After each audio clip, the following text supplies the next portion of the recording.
Good evening, everyone, and welcome to the Greenwich Pen Women Perot Memorial Library book discussion of The Four Winds by Kristin Hannah. Leading our discussion tonight is Diane Tunick Morello of the Greenwich Pen Women. Diane, over to you. Well, thank you so much, Judy. And as Judy said, I'm Diane Tunick Morello, and as a member of Greenwich Pen Women and a collaborator with Perot Memorial Library, I'm very excited to bring this discussion of this book at this time to this group.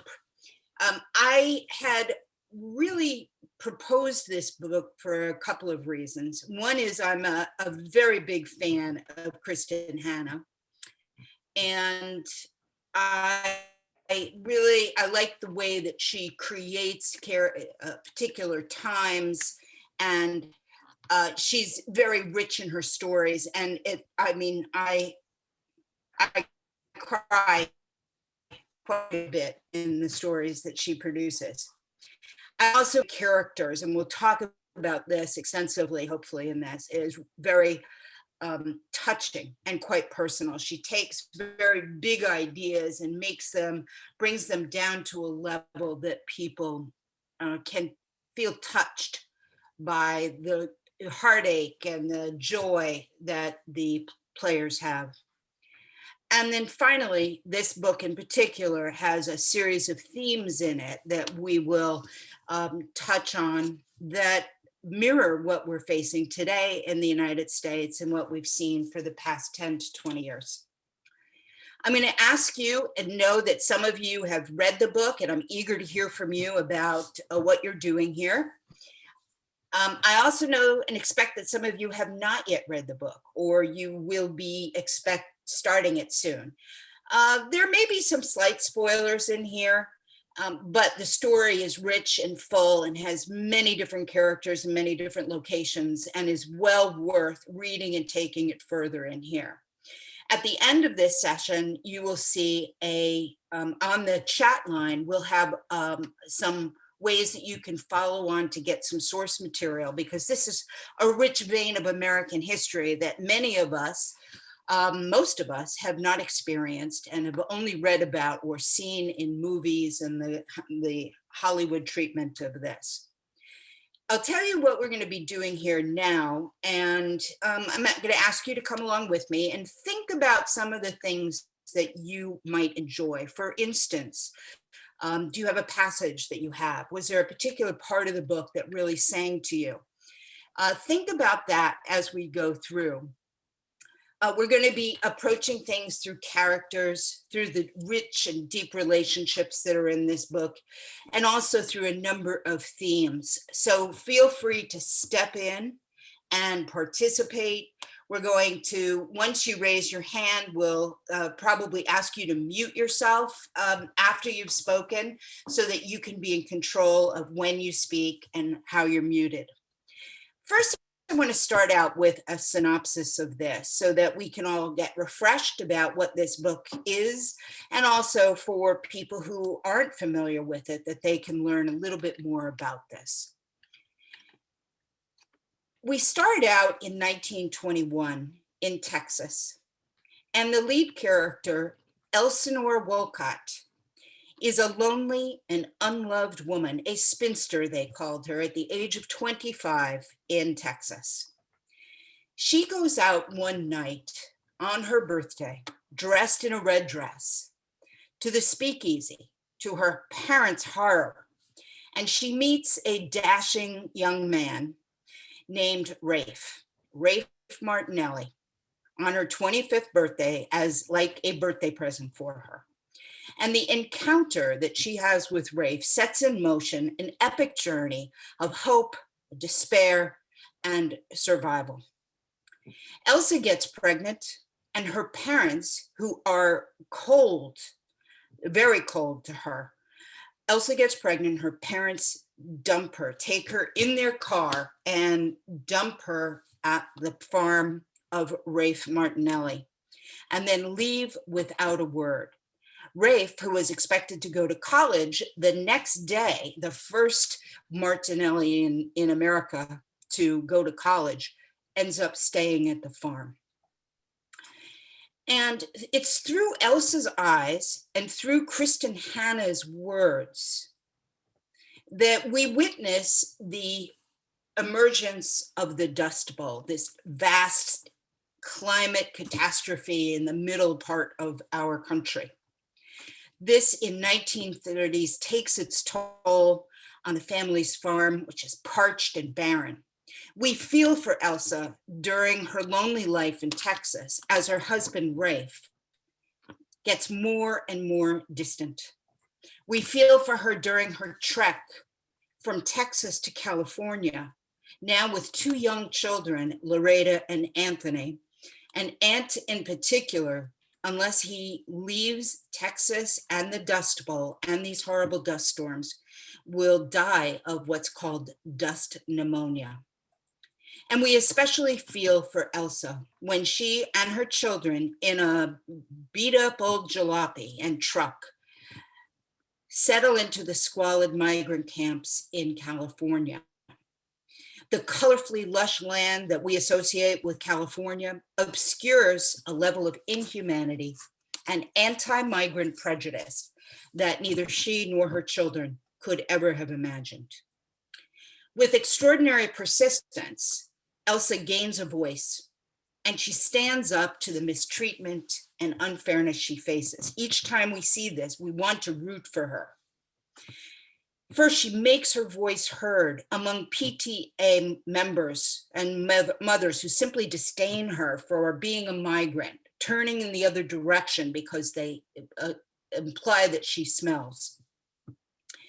She has her voice, she makes her voice heard among the people who run the cotton field work camps when they are trying once again to reduce the wages that she and thousands of other migrants are getting for backbreaking work out in the fields. She creates her voice and raises her voice when she goes to the hospital for aspirin and medicine to take care of her friend Jean, and finds that they refuse to treat her or give her any assistance on this. And finally, she raises her voice in the end as a labor organizer, working with Jack, who ends up being quite a powerful character to pull her into being the woman that she's meant to be. Author Kristin Hannah, who would say this is her 24th book, and I've read probably 4 or 5 of them, and I loved her ability to delve into characters and times. Kristin Hannah does a masterful job in taking the Dust Bowl of the 1930s and making it personal, zooming in with love and compassion and intimacy to Elsa and her children, and showing us very clearly and with real heartache the personal cost to all of them, as well as the grit and the resilience they demonstrate so that you continue to root for these people in this family. Now, earlier this year in January, New York Times ran an article with Kristin Hannah, and the New York Times had this to say: Kristin Hannah's 24th book, The Four Winds, seems eerily prescient in 2021, with its Depression-era tale of blighted land, xenophobia, fear of contagion, and determination to join forces and rebuild. There are so many different cross sections here of things that are happening in our society that this book reflects, even though it takes place almost 100 years earlier. The message of the book is galvanizing and hopeful. We are a nation of scrappy survivors. We've been in dire straits before. We will be again. Hold your people close. Now, before we go into a conversation here, and I'm hoping, please, that you guys are starting to think about what you're going to contribute to conversations about characters and also the relationships and even some of the themes that we'll be talking about. I want to read to you the prologue. And so bear with me. You can see that my book is, let me show you. Got yellow stickies all over the place as I go through and now try to figure out how to actually choose the best. But I'm going to start with the prologue, which is, we don't even know the narrator of this yet, and we're excited to find out about this.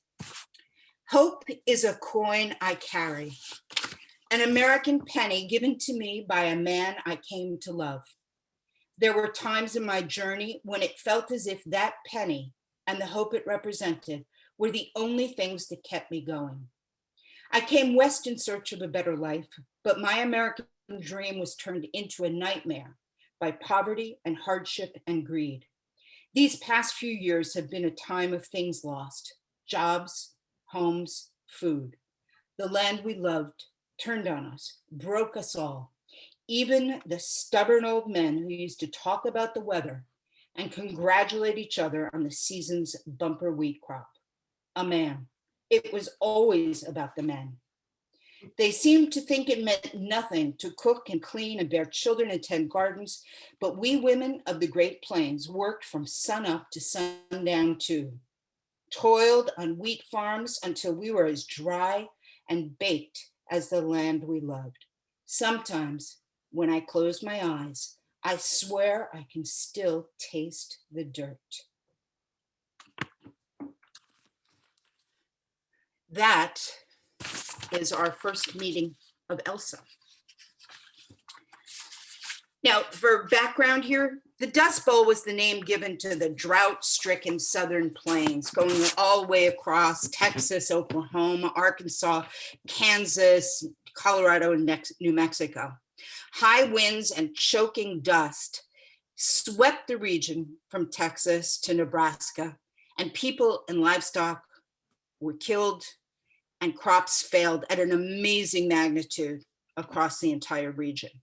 Poverty, failed farming practices, and flyers promoting the better lives in California propelled roughly 2.5 million people to leave the Dust Bowl states during the 1930s as they went out to mostly California, some to Oregon, some to Washington, to make their lives, to find wages, to build houses, to take care of their children, to get some money that would help them to survive. The Dust Bowl refugees, when they got to their destination, faced unconscionable discrimination, menial labor, and pitiable wages upon reaching California and the other states. Many of them lived in shanty towns and tents along irrigation ditches and brought years of difficulty and disease with that kind of an arrangement. The people that they met treated them terribly. And we get that very clearly from Elsa, from her daughter Loretta, and from the people who are surrounding those two in particular, because they really are the heartbeat of the book, in particular Elsa.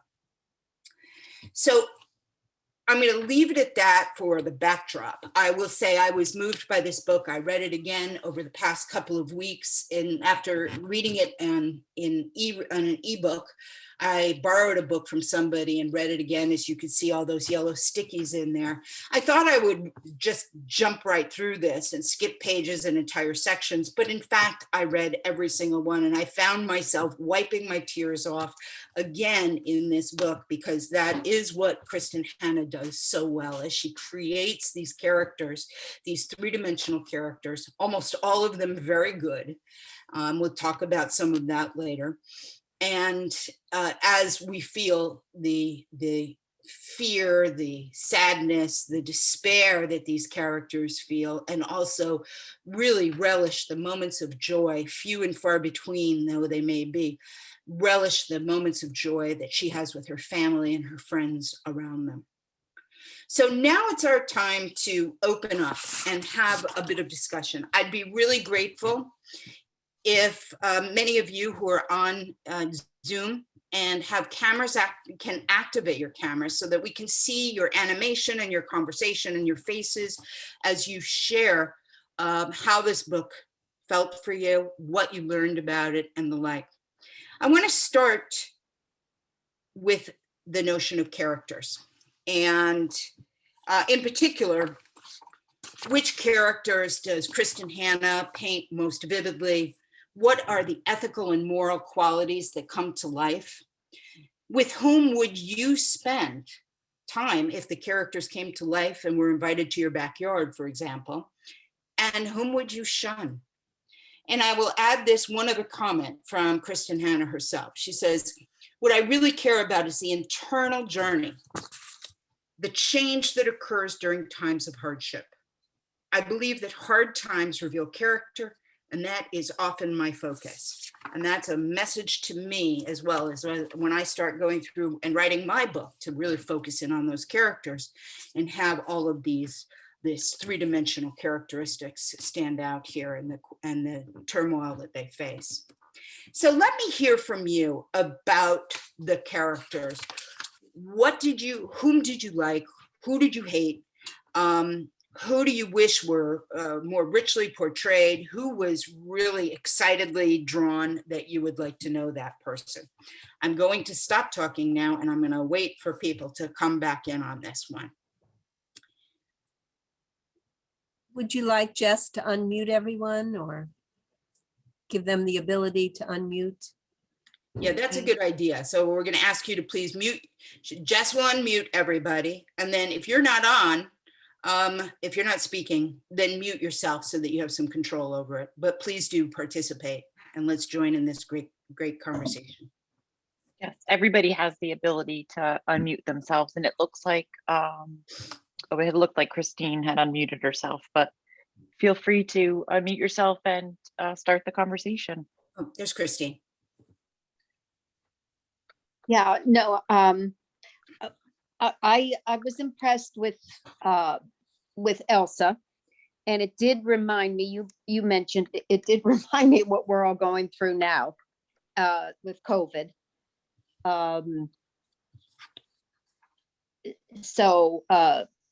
You know, and I was amazed at the depth of how down she was and how she was able to pull herself up and find the best in herself. And, you know, the whole relationship with her daughter, her teenage daughter, was very trying. And in the end, that came together.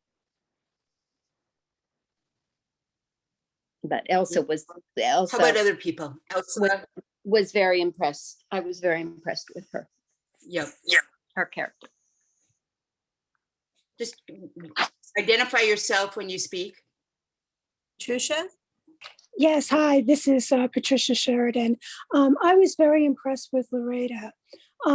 Very relatable, although of course I saw a lot of myself and others that I know in Elsa and the hardships that she went through, very similar to what a lot of people are going through during COVID. But Loretta learned a lot through this book.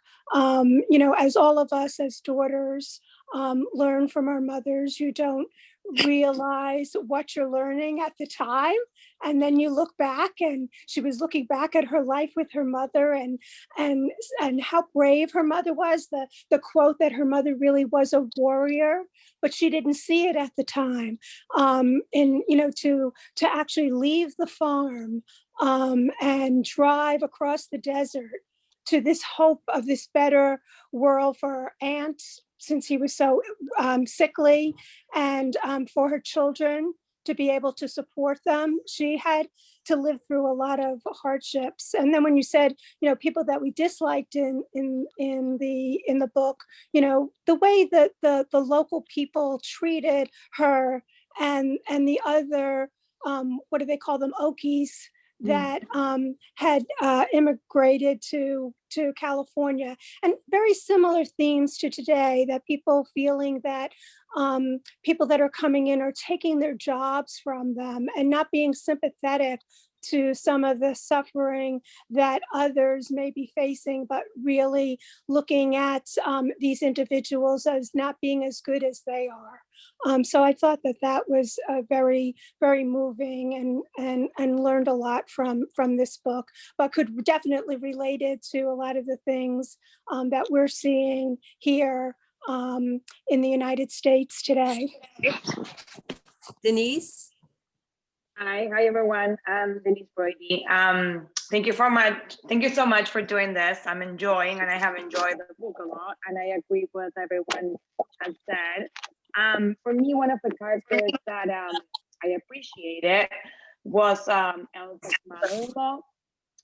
I thought, even though she's only at the beginning of the story, she accepted her daughter, accepted Elsa as a daughter.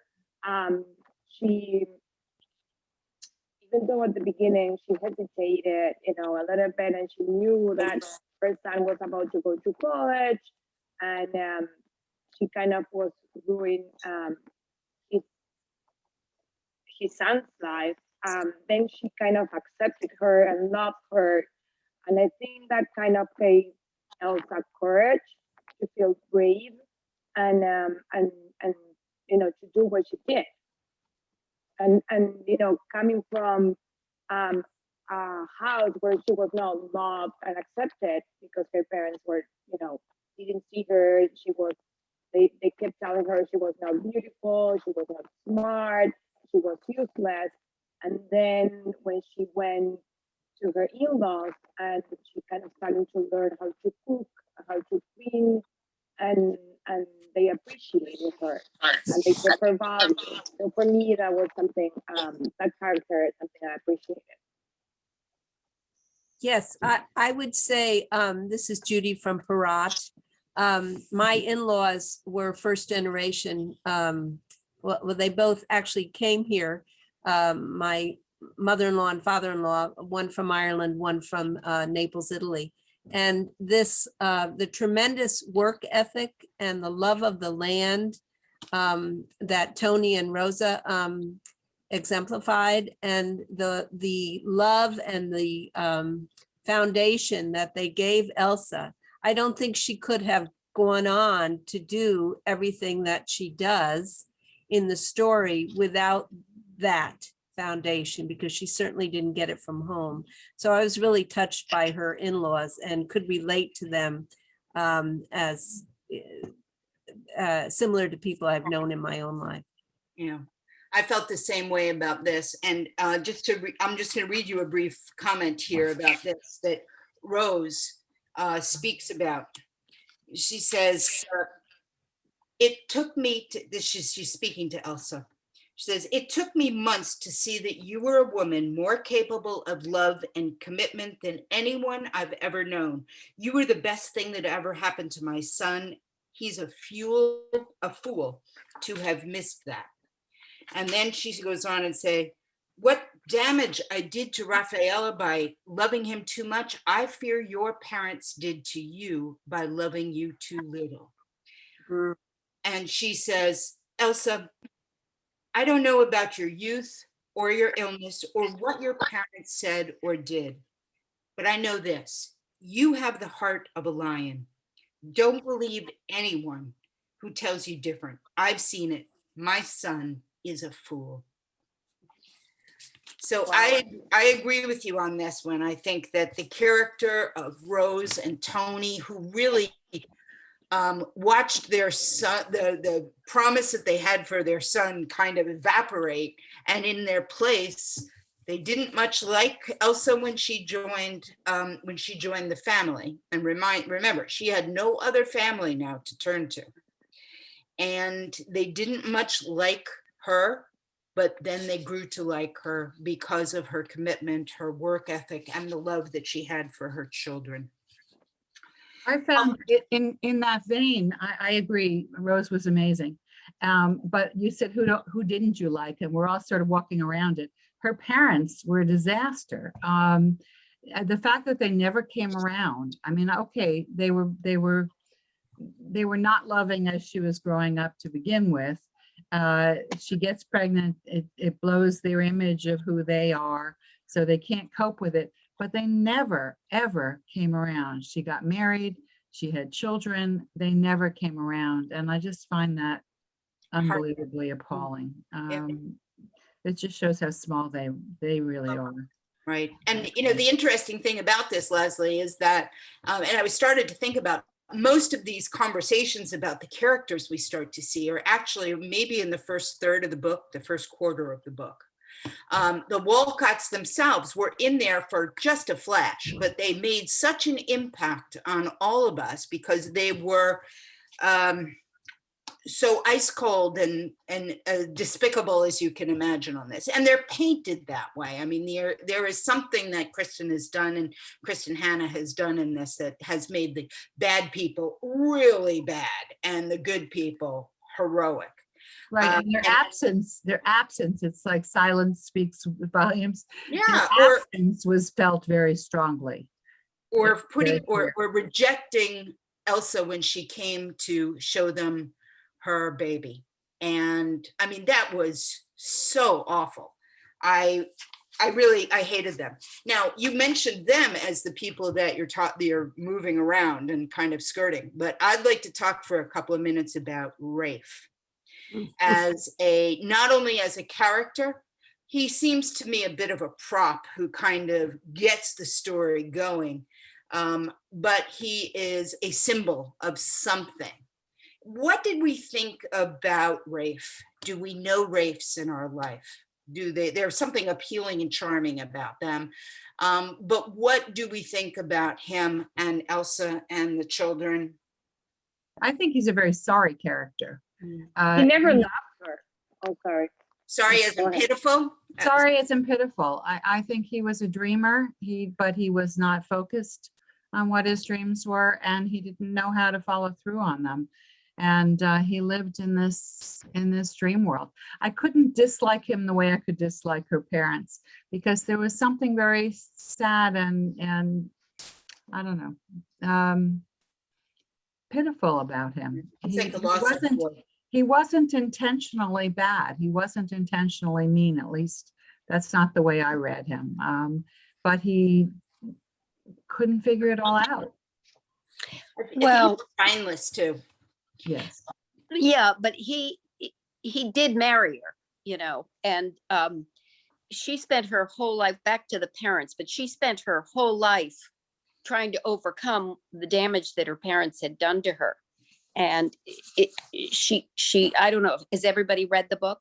I assume, I don't want to spoil it, but she with Rafe and with her daughter, and there were so many, I think several instances in the book where she said, oh, if only I would have loved him more, or if only I would have, you know, and then she finally did do what she was trying to do, you know, what she knew she had to do.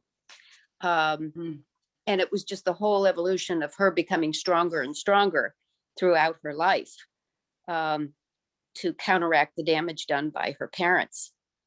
What was interesting, Christine, about Elsa on this as well is that she, as we saw her start to build herself and start to gain some ground and to show up as the woman we wanted her to be, it took only a beat, only a second for her to descend for a moment back into feeling as if she was not worth it. For example, when her daughter says something really unkind to her, and daughters do this. I mean, I felt my mother's horror when I would behave this way to her from way too many decades ago to even tell you. But I thought that was very true in that yin yang, the fighting, the battles that go on between mothers and their daughters, and the love affair between daughters and their fathers at the same time. Any other, you know, we have big characters: Elsa, Loretta, Anthony, Aunt, Rafe, Rose and Tony, Jean, Jack, Welty. Any of those characters stand out for you on this? I would just like to point to, again, it's Judy from Perrott, the characters of Rafe versus the character of Jack. Both, I think, physically handsome, and people were drawn to them, but one very weak and unable to get over his disappointments. And the other one, just he accepted the disappointments and yet continued on. You know, he was very strong and very, very dedicated. And I liked his character very much. And I wouldn't mind meeting him. That's right. Yeah, he's going to ask you to sign up for some labor organization group, and you'll sign up very quickly. Mhm. Yeah, so that's true. And both of these men were were written to draw out this contrast so strongly. Any other comments on this? And then I'm going to read you something that Kristin Hanna has said about Elsa. Denise? Again, Denise, yes. I had a feeling that Ralph didn't love Elsa. He just used Elsa to kind of, have sex with her. And then she got pregnant and all his dreams were killed. And the mother-in-law kind of, again, accepted Elsa because she couldn't have a daughter. And that's when, Elsa stayed in the house, and that's why she never left. It was very hard for her to live because she felt the love for the first time. Yeah. Somebody loved her and took her and took care of her. And it didn't come from her husband, who, in my opinion, never loved her. Mhm. No. He had a dream to go to college and be successful and make money. He was quite a character there. But Diane, it's Nancy Erskine. Hi, how are you Hi, doing? Nance. So good to see you. I think there's something to what Rose said about Rafe. And it was like he was a spoiled brat. And he didn't have to learn morals because his parents just kind of took care of him. And he had the easy life. And, he was going to then go off on his way to college and, really not have any hardships. And then, you just imagine, this other character not having that same kind of charmed upbringing, because when you really look at it, Rafe had no morals, zero morals. And so it's like his parents had let him get away with that. Right. Growing up. And I think there's really, that's a great passage that you read, because I think there's something to it. Yep. Yeah, that's true that and yet, you can see even that comment say that so many of us will spend so much of our time and energy rethinking the way we did something with somebody or treated them or raised them or did all these things. I'm thrilled that in the end, Rose and Tony had an Elsa to bring into their life, and thrilled for Elsa that she had them as well.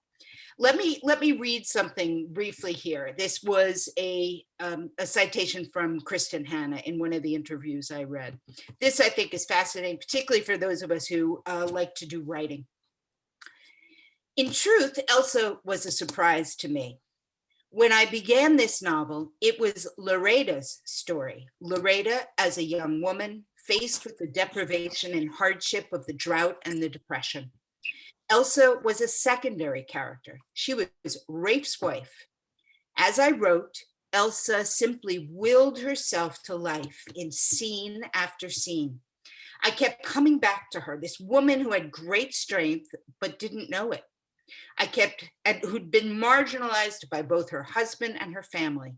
Finally, after about a year, I gave up and I gave in and I handed the novel over to Elsa. And that was really the beginning of the novel as it ended up. I simply fell in love with her endurance and her strength and her capacity for love. Every time I read about Elsa, I'm ready to cry. In fact, I am. So I thought that was a very interesting way in which, you can, for those of us who have written, will concentrate our time on some aspect of a story, but the other aspects keep calling and telling us this is the way to go about doing that. Now, let's talk a bit about the relationships. We see so many relationships in this novel, and here I'm going to really talk. We've talked a little bit about Rose and Tony, which is a very rich vein. And as I said, I'm very thankful that Elsa, Loreda, and Aunt had grandparents who were alive and cared for them and loved them. let's talk a bit about the mother-daughter relationship here, the favorite, I'm sure, for all the women who are on this call. And the adolescent years that we see Loretta in as she grows up, and even before she leaves the farm, are especially difficult on Elsa. And did you dislike Loretta? Did you understand her? How did you feel about her as a character? Were you hoping for her to redeem herself? Did you see that this was a clear path that was going to happen? Let's talk about her for a moment.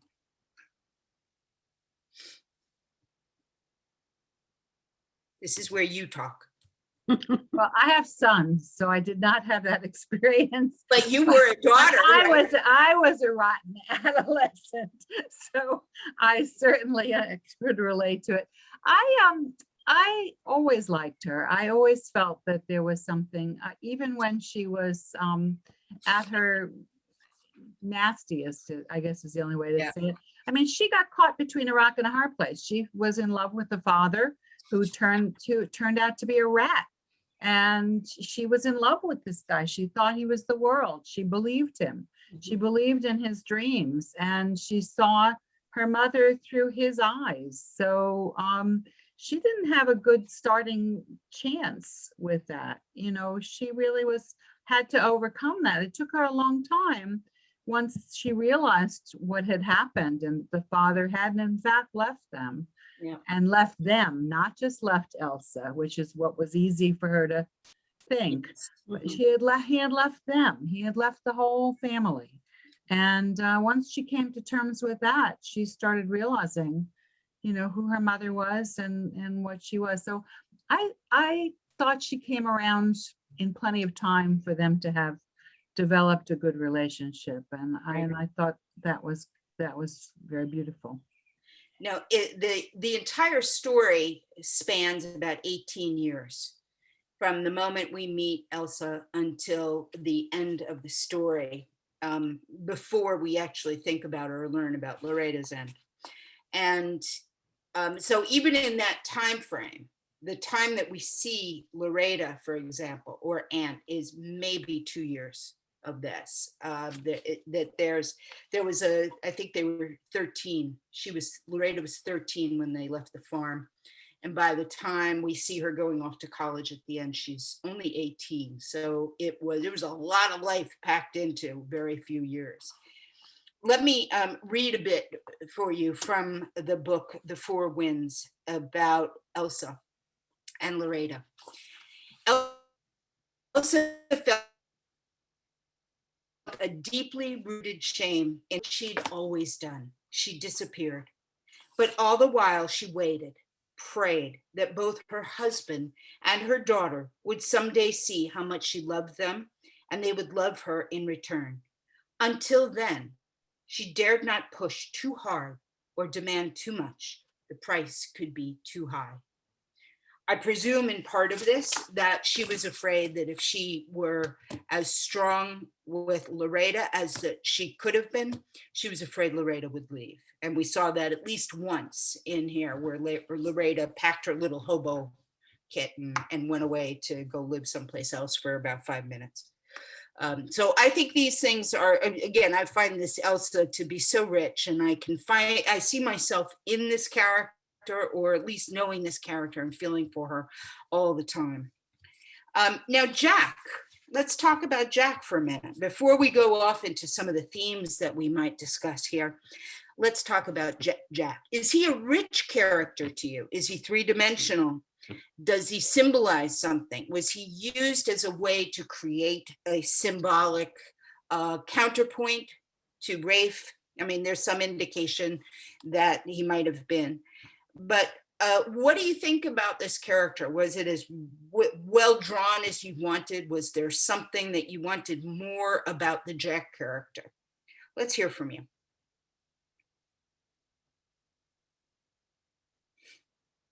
I do think it's Judy from Parat. I do think Jack could have been more developed.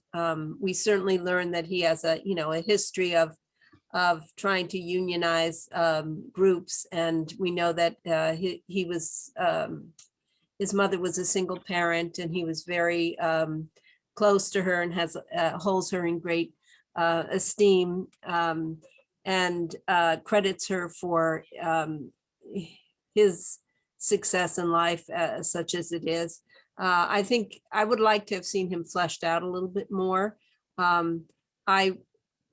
There was a part of me that wondered if he was using Elsa a little bit in that, well, I don't want to give away for those who haven't read the book, but putting her in some danger, because he knew that if she spoke to the people, they would listen because she was one of them.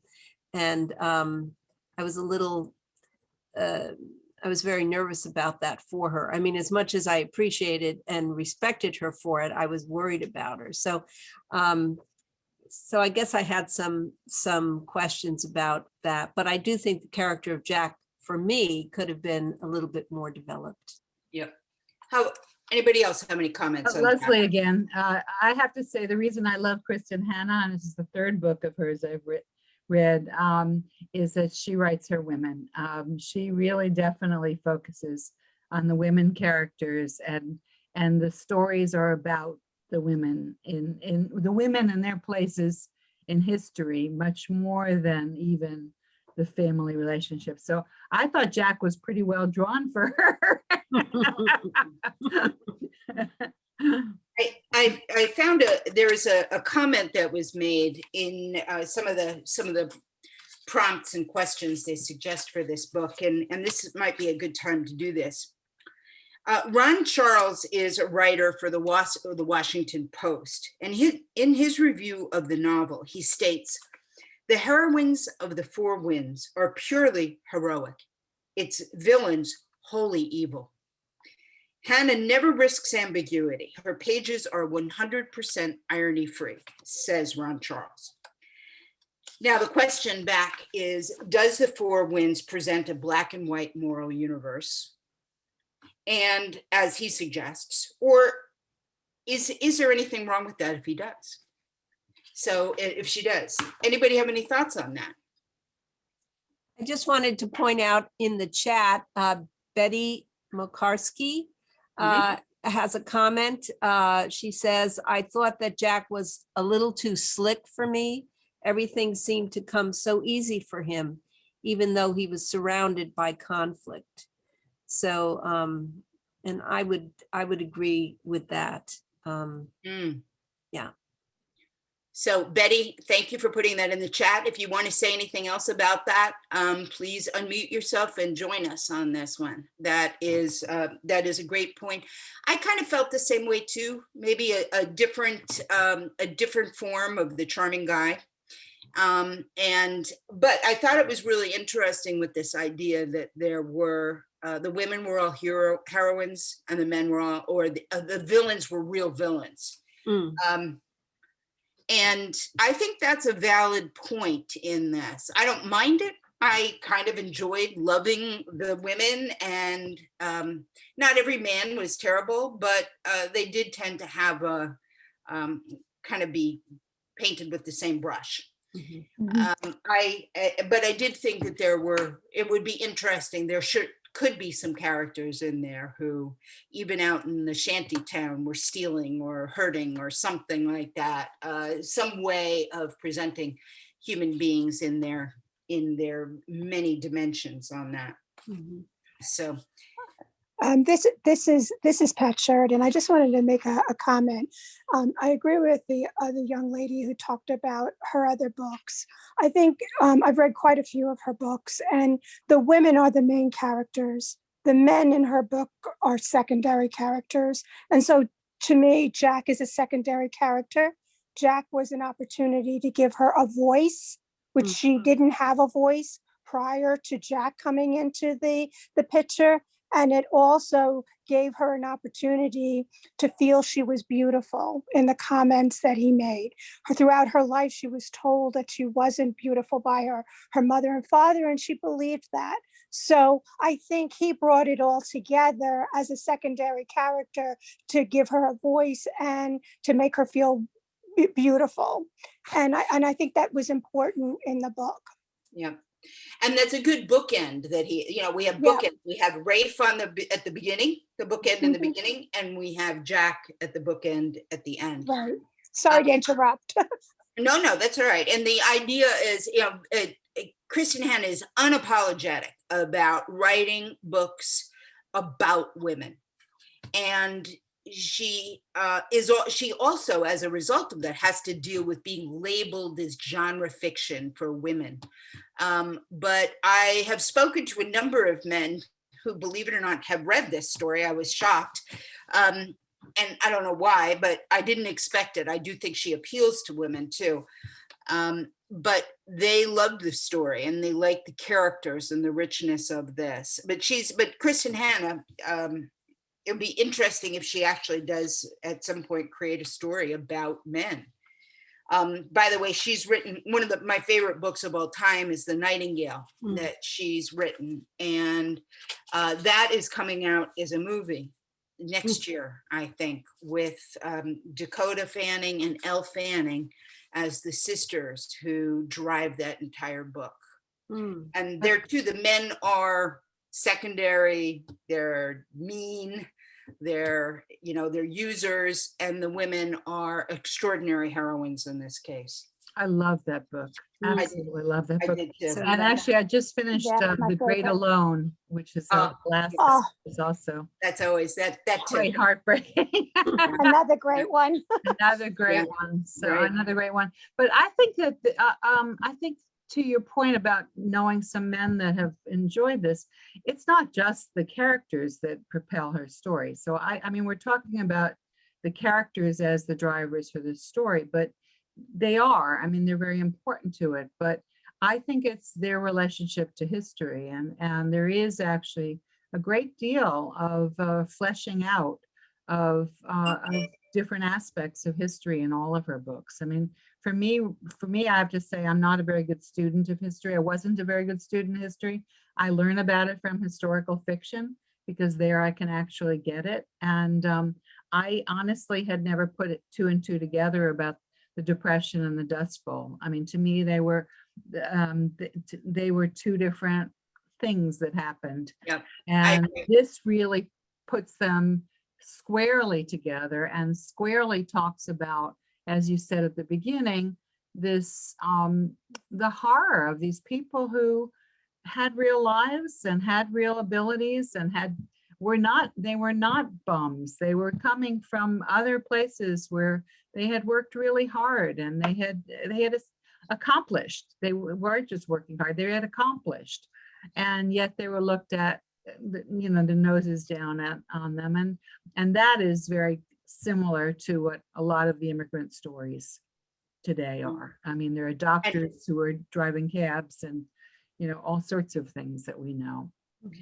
And it was this notion, I think one of the drivers for Kristin Hanna was the fact of the migrant movement in the 1930s was so akin to what she's seeing in the United States right now, including the anti-migrant or anti-immigration policies and sentiments that really leave people being small and low on this one.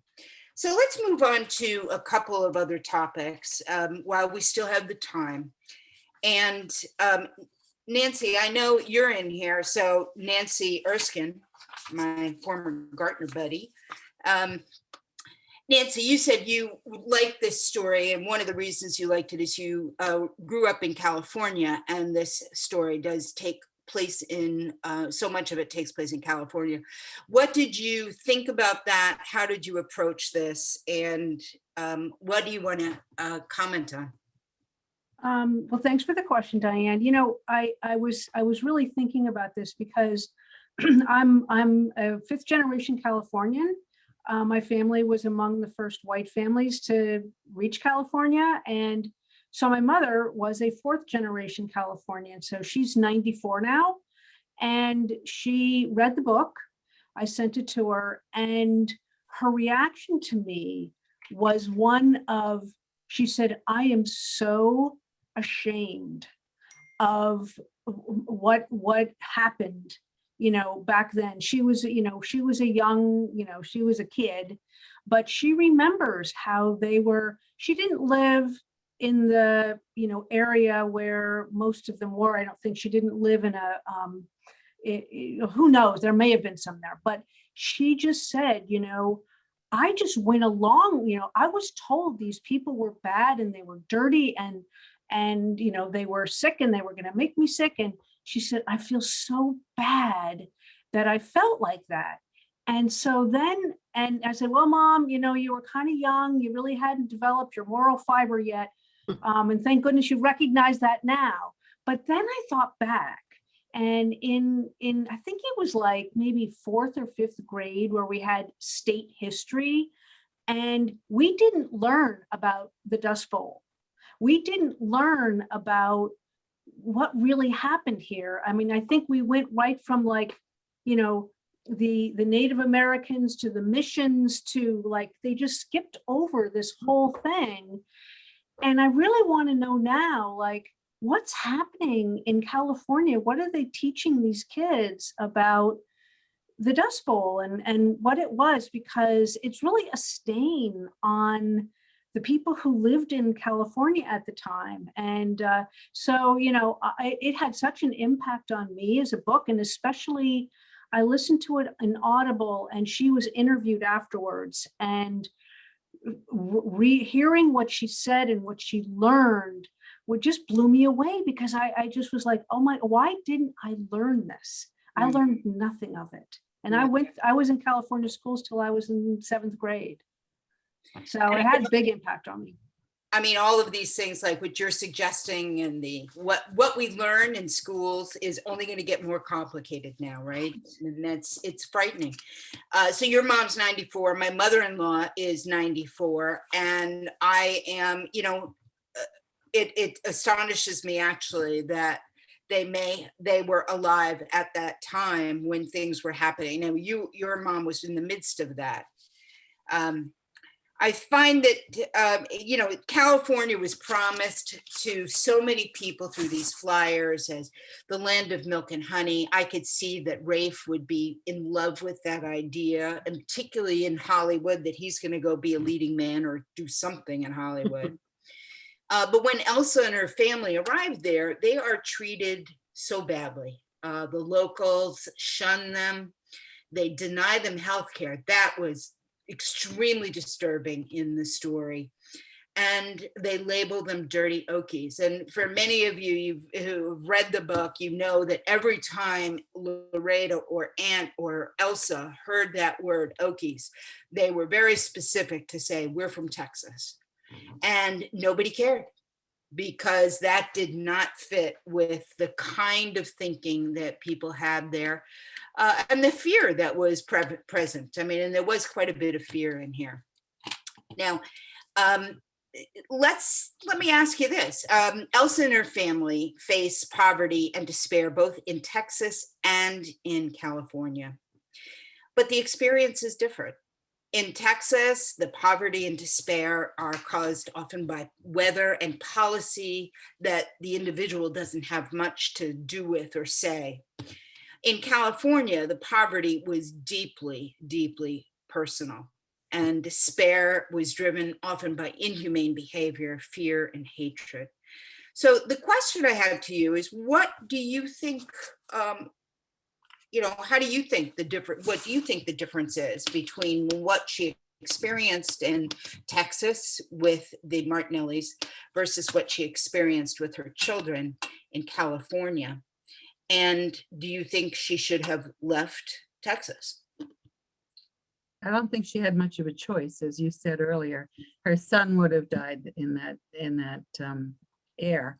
But if not for that, if everybody was able to handle keeping their health, then they were much better off in Texas, no question, because they had a roof over their heads and they had some capacity for providing for themselves, and they had a community that all cared about each other. So they were in much better shape there, but she didn't have that option.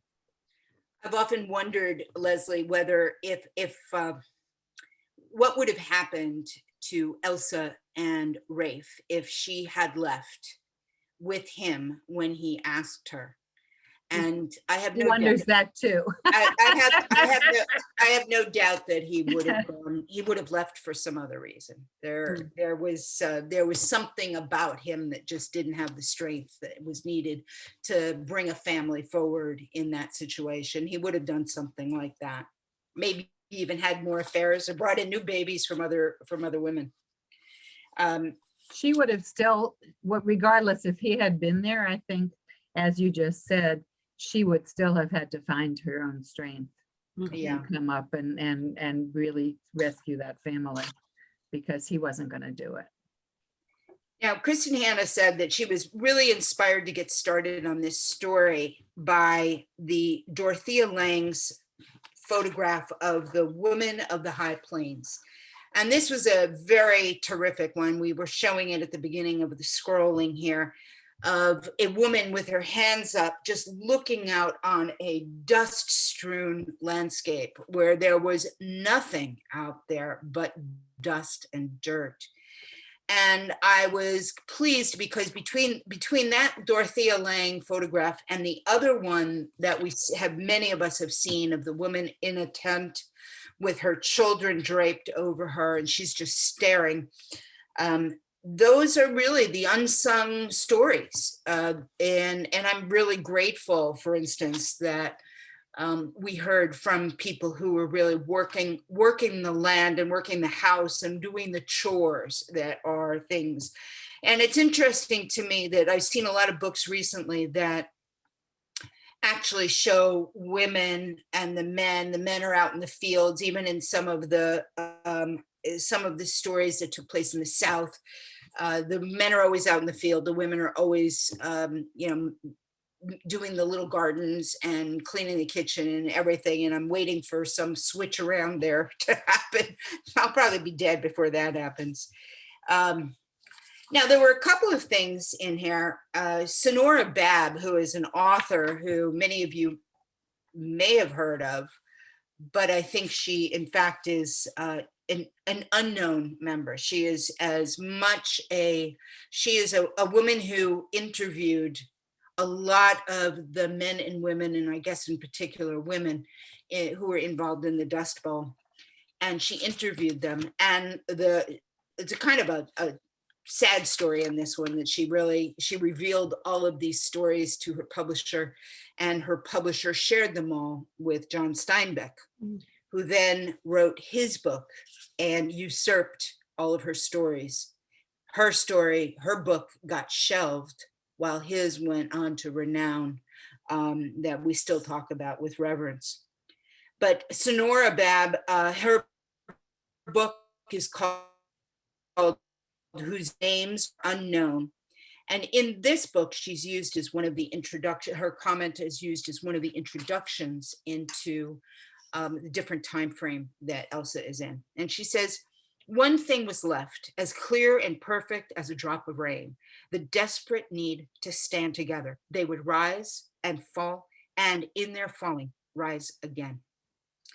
The reason I read this is that it sounds to me as if, well, in Texas, Elsa and her family were in a kind of an isolated, insulated farm, like many of them were, as they dealt with real struggles.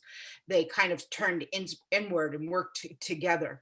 When they moved out to California, it seemed as if this quest to survive and thrive started to build a strong community of people in the shanty towns, for example.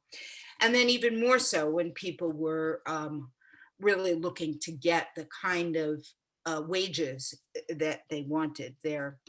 So to me, there was some strength in belonging. And Jack was, for whatever reason he was placed in here, what he was excellent at was seeing the warrior within her. And, who among us does not want to be called a warrior? That would have been the best thing that somebody could have ever said to me. I'd be like, tell me where to go. I'll go with you for the rest of your life. Diane, you're a warrior. Yes, thank you. So, I mean, I found that fascinating, and I wondered what is it that helps her and even Loretta, because Loretta follows Elsa's model. She starts to be much closer to her mom's behavior than I think she ever expected. Does Elsa represent the courage it takes to stand up and make good trouble and be counted? And if yes, where and in which situations here? And how do you think that helped in these fields in which people were so downtrodden and so poorly treated? Anybody have any thoughts on that? The need for this community to really help build a level of courage in the community itself. I think the scene, someone mentioned it earlier, the scene where Elsa goes to the hospital when her friend Jean is dying and she's in such terrific pain, and she asks for some aspirin. And of course, they don't want to deal with the Okies at the hospital, even though they're in the healthcare, field. And she just, and uncharacteristically, she kind of loses it and just says, give me the aspirin, and she manages to get it and to bring it to her friend. And through that, it's like she finds the inner strength to do that when she might not have, at other times in her life, but she just digs deep, and she knows what's important, just like her children are the most important thing and their survival is the most important thing. In this woman's moment of death, she was going to try to make it a little less painful for her. Right. And I'm sure even in this case, Elsa really reached in and discovered herself there that she hadn't ever expected. Yeah. How many of us, it's like, I'd like to take a bat and go at somebody who is treating me poorly or mistreating me with some generalization of these things. Now, I do have a question here that I'm interested in.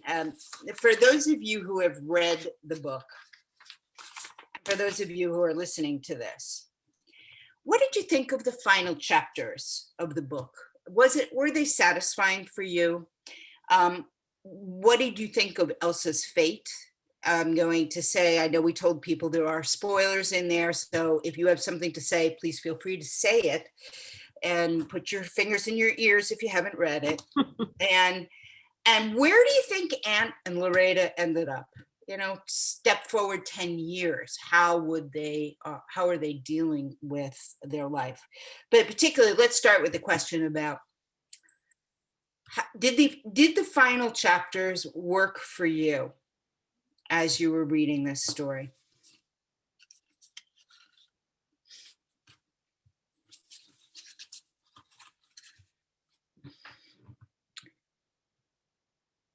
I would just say that I thought it was a little too quick for me. I mean, I feel bad for the people who haven't read it, but just after what happens in California, and then we're back in Texas, and then the years fly by, and Loretta is off to pursue her future. I kind of saw Loretta as a writer or a teacher, or indeed a librarian. As a librarian, I have to say my favorite quote had to do with the library card. Yeah. But, I would have liked a little bit more. I thought it was a little bit, I don't know. The beginning of the book, I found a little heavy because it seemed like every terrible thing that could possibly happen to these poor people happened, one, another. Yeah. And I would have liked to have a little bit more at the end. But that's It seemed like it a little bit dragged for me in some of the middle, like, okay, I get it, like it's really dry and like people are breathing this, And then at the end, it was like, and then everyone lived happily ever Yeah. after. And it was like, what could we have it like stretched out more? Right, It was right. a lot in the beginning, and in the end, when like things are good, it's like, okay, here's the bow, and then we're done. Right.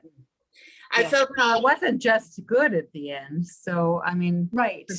for people who haven't read the book, close your ears, because I found, also, I agree with both of you, it was too quick. But for me, it was too quick from the moment that Elsa really finds herself to the moment that she's gone. It was just way too short. Yeah. I felt like Loretta was going to be fine. And Loretta and Aunt, you know, they had loving grandparents. They had known that their mother loved them. I felt like they were going to be fine, but I wasn't ready to give up on Elsa quite so quick.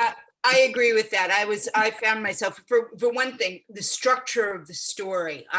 When I read this massive book, 441 pages, I would say about 350 of those pages seem to be this trek from Texas over the sand, through the shanty towns and the like. And the last 50 to 100 pages were quite condensed and very fast paced. It was as if somebody had moved the timing so that we were seeing it at double speed. And I felt that, to me, didn't work for me. And I was surprised by that. And particularly to deal with Elsa and her and her life at the end was, she was so close. And you know, I remember there was one thing in here that she said, oh gosh, where she looks, you know, somebody once told me that every story in literature is about yearning. And she sees Jack in the hospital holding Anthony. And she looks and she says, I suddenly saw a picture of, you know, this is what my life and our family would have looked like. And that was so wonderfully drawn. And I felt a bit cheated on it as a reader, that I wanted to see a bit of happiness in their life, because you know, there was so much despair. A little bit more of a percentage of happiness would have made me extremely happy as well. Now, I know there are a lot of people on the line here, and you're all on mute, and I don't see your lovely faces.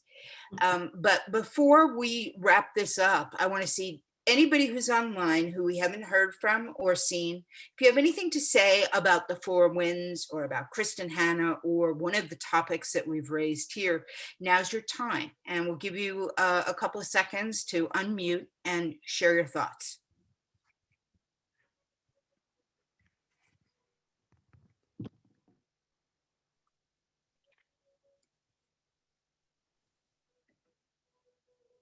I'm not sure how to make my camera work, but I think that Who are you? Who are you? all of the yearning that you Betty. speak of, Betty. Betty. Okay. I'm Betty. I'm Betty.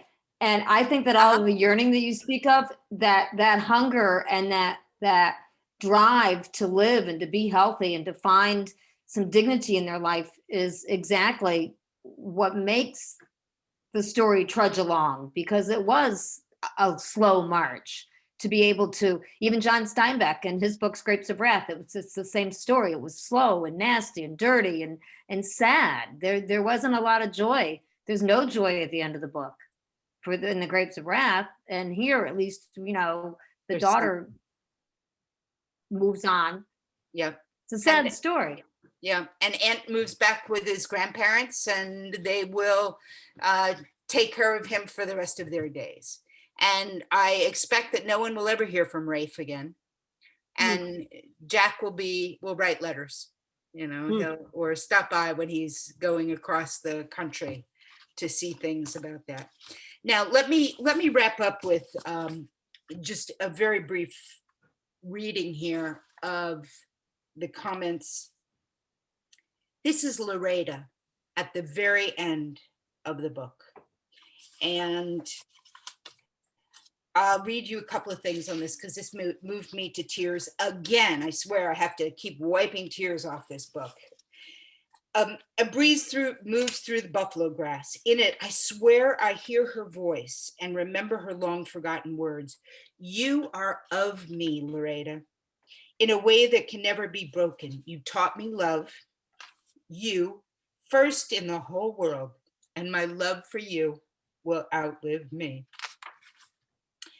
And her courage, this is Loretta again, say, be brave. It was the last thing she said to me in this world, and I wish I told her that her courage would always guide me.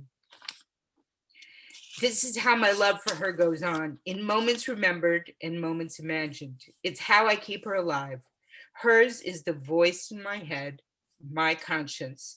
I see the world, at least in her part, through her eyes. Her story, which is the story of a time and land and the indomitable will of people, is my story. And love is what remains. Nope, crying again. So to me, I mean, when I hear this, I see this Loretta. She becomes much more of strong-willed as her mother. It also reminds me of my thoughts of my mom. So you can see but I loved the idea, that little coda at the end that brought us to kind of respect and love that Loretta had for her mother, and also reminding us what her mother did for her and how she helped to make Loretta and Tony and Rose a family again after years of being separate in those shanty towns. I think right now I think it's time to wrap up. I want to thank you all for attending and let you know right now in the middle of September, we will again be working on a book discussion. This one will be Joyce Carol Oates' Night, Sleep, Death, the Stars, which is an ambitious book, but quite moving. Again, very driven by a strong core character. And I encourage you to come. We'll get I don't remember the dates, Judy. I think it may be September 22nd. I can, the date is actually the 20th. I believe 20th of September. Yeah, so that'll be a Monday, and hopefully we'll be able to do this face to face. Yes. Though I will tell you that the Zoom has been helpful in that it brings people in who are normally not close by. So I appreciate that, but I am eager to see human beings again. Nice job, Diane. That was a beautiful summation. Yeah, thank you so much, Diane. You really brought My it to life. pleasure. And I'm so glad to have people come to this book. I mean, this book, this story, this engagement, and to really participate in this. So thank you all, and I look forward to seeing you in subsequent sessions. Judy and Jess, who's behind the scenes there, thank you all very much for your help on this one. Thank you, Diane. All enjoy your evening. Goodbye now. Bye, Thank you. everybody. Great job. Good night, everyone.